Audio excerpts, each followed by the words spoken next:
Voilà, mes salutations fraternelles et patriotiques de partout où vous me suivez en ce moment-ci.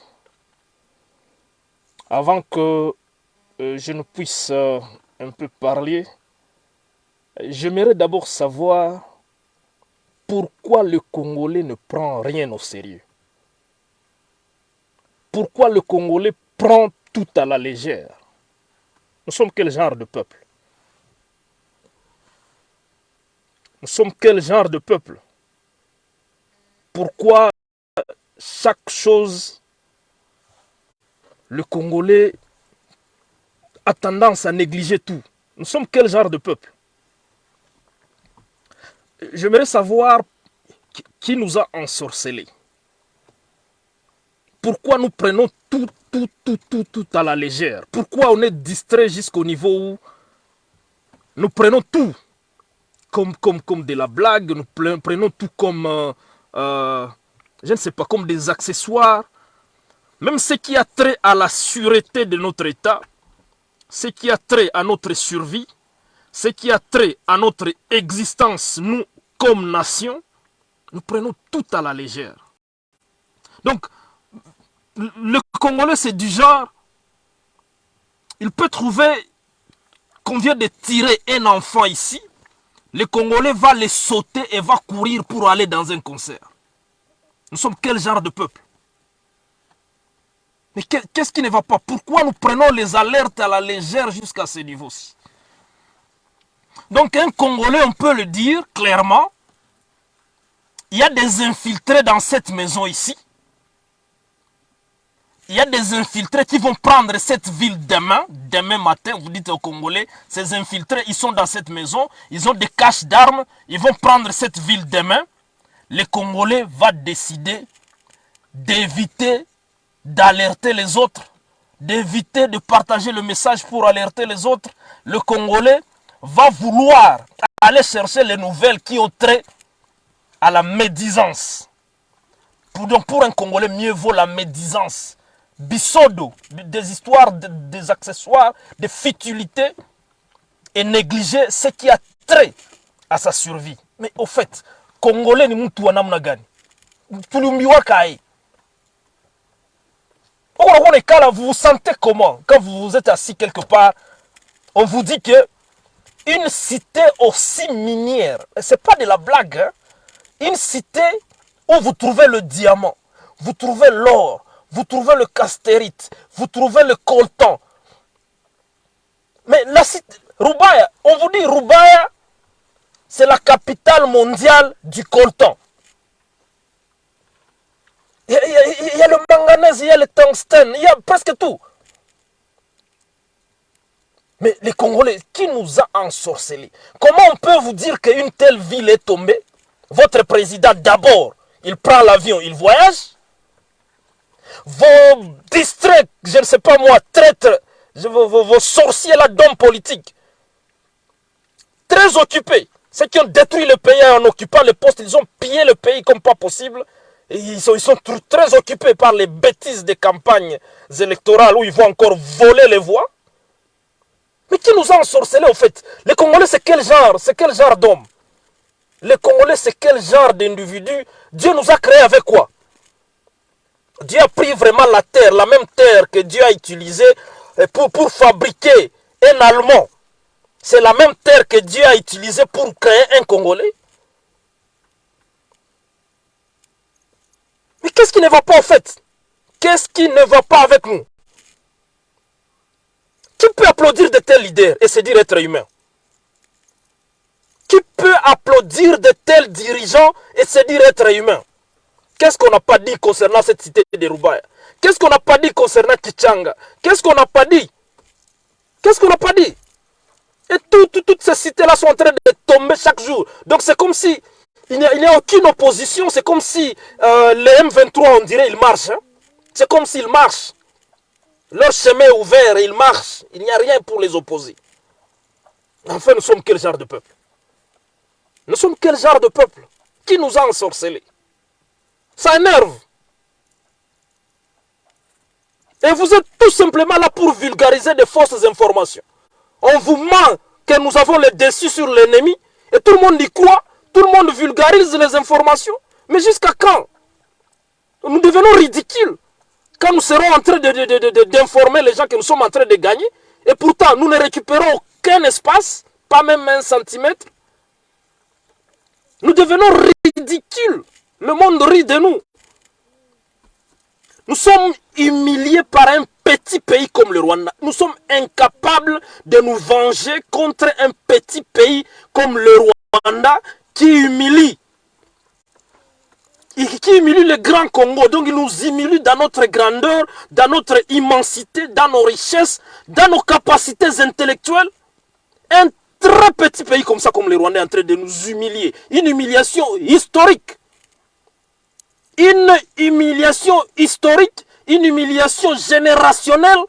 Donc, cette génération, quand on écrivra l'histoire de cette génération, comme vous avez vu, vous êtes en train de lire l'histoire dans le passé, comment par exemple, les Bâches, dans le bush, ont frappé les Rwandais. Sérieusement, l'histoire est là, l'histoire est écrite. Et l'histoire a été écrite même par un historien rwandais. Il s'appelle Alexis Kagame. Il a écrit clairement comment les Bush, les Bâches ont frappé les Rwandais. Une histoire de gloire. Mais maintenant, notre génération, notre histoire sera écrite. Une histoire de honte. Une histoire d'humiliation. Une histoire qui rabaisse. Une histoire qui donne de la nausée. Parce que nous sommes un peuple distrait. Un peuple occupé par les futilités. Un peuple occupé par les accessoires. Allez voir tout de suite, allez sur Twitter. Vous allez voir les femmes en train de s'injurier, des injures de tout genre. Les injures du genre, des parties intimes du corps. Il faut voir comment tout le monde est là. Elles entrent en direct, c'est plus de 1000, 2000, 2500, 5000 en train de suivre des conneries, des imbécilités, comment qualifier ceci? Ils sont en train de suivre des bévues, des bêtises de tous les niveaux. Mais combien de Congolais sont là, plein à craquer, en train de les suivre? Plein. Au même moment, nous sommes en train de perdre la cité la plus minière. Nous sommes en train de perdre la capitale du monde du coltan. Désormais, le Rwanda occupe la cité de Roubaix. Le Rwanda a accès à des minéraux qui se trouvent là-bas à ce moment où nous parlons. Regardez comment le petit Rwanda est devenu le premier producteur de nos minéraux. Alors que le Rwanda ne nous occupait pas. Maintenant qu'ils nous occupent, ils occupent ces espaces. Ce n'est pas possible. Nous sommes quel genre de peuple? Qui nous a ensorcelés? Qui nous a ensorcelés? On est humain, on est des animaux. Et tous ces gens qui font la politique, que ce soit ceux qui sont dans l'opposition, que ce soit ceux qui sont dans le gouvernement, tous c'est comme si ils ont hérité le même gène. Ils s'en foutent. Qu'est-ce qu'ils attendent pour aller à Kinshasa, marcher à Kinshasa? Les marches qu'on est en train de faire en province, ces marches ont montré leurs limites. Les marches que l'on fait dans la province ont montré leurs limites. On est en train de tuer nos enfants sur la ligne, en train de marcher tous les jours. On tire sur eux à bout portant. Et rien ne change. C'est parce que nos marches sont très mal orientées. On ne peut pas marcher pour dire à l'EAC de quitter notre pays sans marcher contre celui qui a amené l'EAC. Ça sert à quoi? La seule personne qui peut chasser la force de l'EAC chez nous au Congo, c'est celui qui a amené cette force. C'est celui qui a amené cette force qui peut chasser cette force. Et voilà, vous avez raison. Il y a un président, je ne sais pas moi, vendeur de pizza venu de je ne sais où, ramassé dans la poubelle de l'histoire. Un homme qui a échoué lamentablement sa vie en Europe. Un homme qui n'a jamais occupé même un poste parce que c'est un voyou, un raté de la famille. Il vient, il déclare ouvertement que non, voilà, il ne faut pas vous battre pour des morceaux de terre. Malade. Il ne faut pas vous battre pour des morceaux de terre. Quelle imbécilité!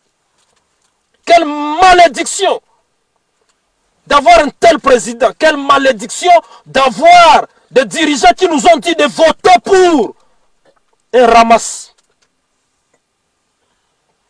À cause de lui aujourd'hui, nous sommes la honte du monde.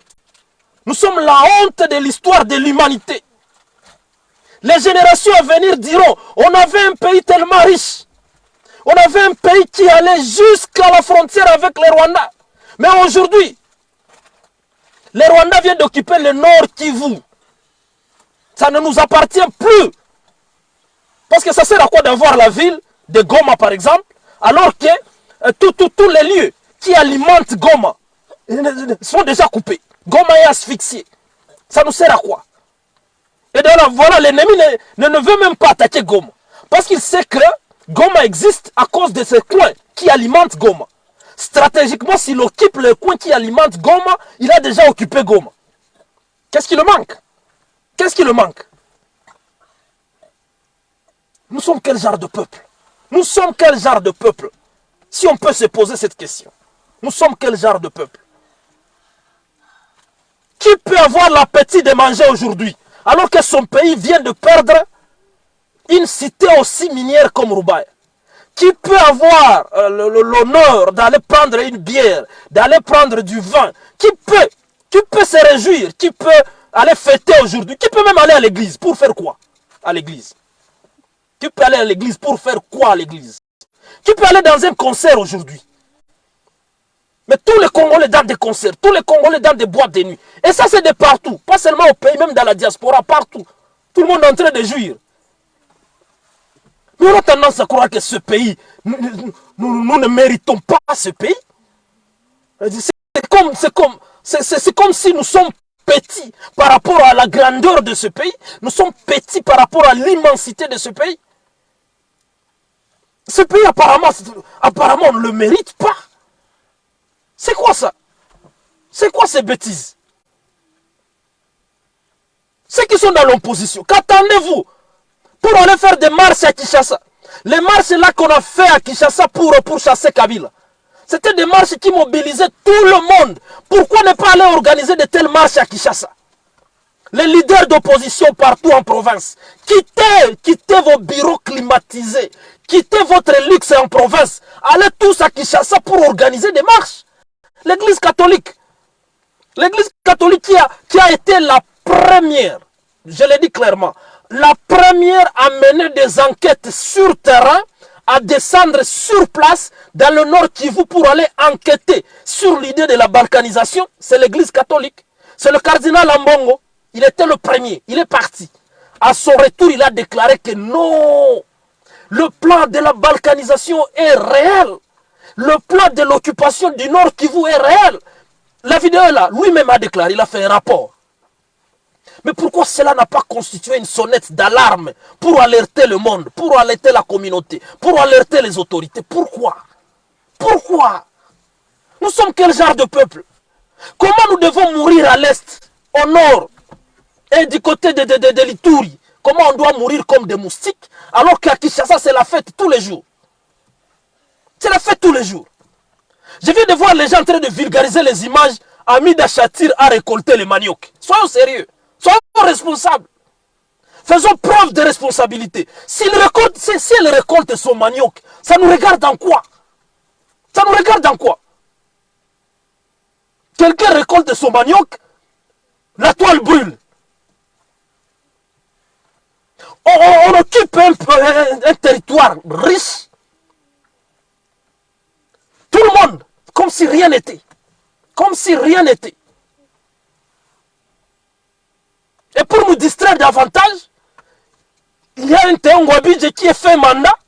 Ils répondent maintenant à la requête du peuple. Ils disent que non, bon voilà, nous venons de les limoger. Vous le limogez, mais il est fait mandat. Depuis longtemps, on vous a demandé de les limoger. Vous étiez en train de jouer des jeux. On a fait pression, on a tout pour que vous puissiez les limoger. Vous ne l'avez pas fait. Mais là, il est fait mandat, vous venez nous distraire avec des histoires. Nous sommes quel genre de peuple? Si on donnait au Burundi, par exemple, le petit pays comme le Burundi, si on les donnait seulement Une mine comme la mine de Roubaïa que ces gens viennent de prendre. Mais le Burundi va exploser, ils vont se développer. Le petit Rwanda, là, vous voyez comment il se développe. Mais maintenant, vous venez de donner, vous venez de d'octroyer, de donner la mine de Roubaïa au Rwanda. Mais ça sera une explosion en termes de développement de ce petit pays. Nous sommes quel genre de peuple? Nous qui avons tout, nous avons même échoué à nous développer. Ok, même si on n'allait pas nous développer, mais quand même, soyons capables de protéger ce qui nous appartient. Incapable. Incapable. Le Congolais, c'est quel genre de peuple qui nous a ensorcelés?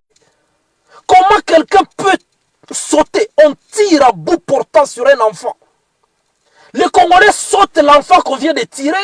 Il court pour ne pas être en retard dans un concert. Sommes-nous des humains ou des animaux? Le Congolais, on peut brûler un hôpital ici.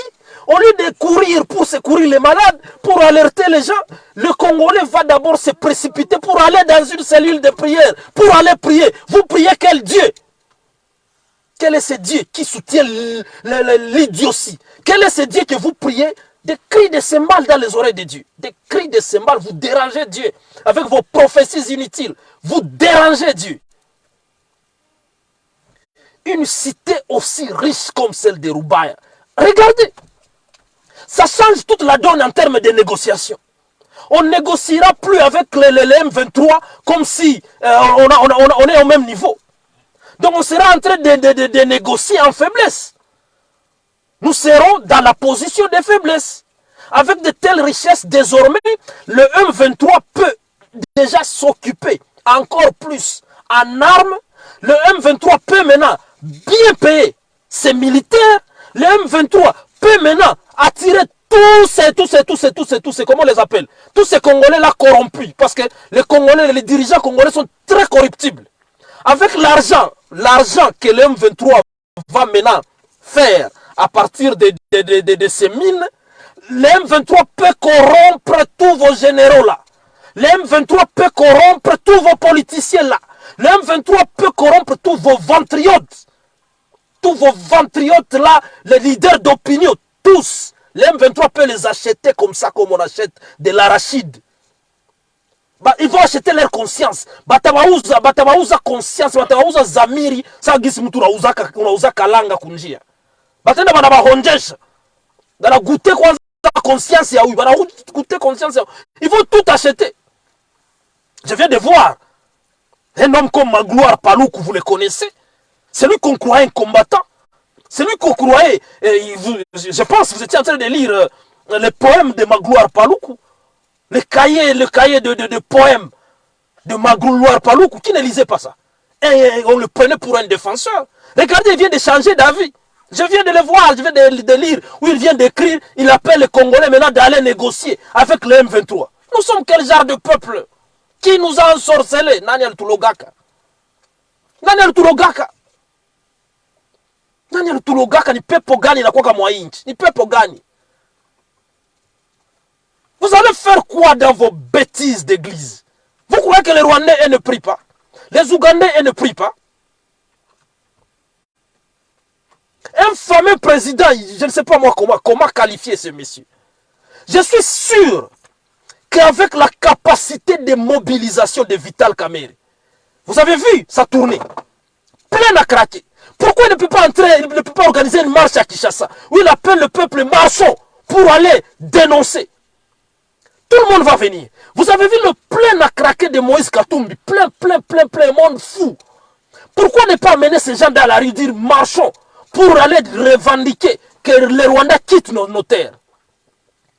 Pourquoi ne pas aller pour quelqu'un qui a ce qu'on appelle, qui a ce qu'on appelle l'aura? Ça s'appelle l'aura internationale.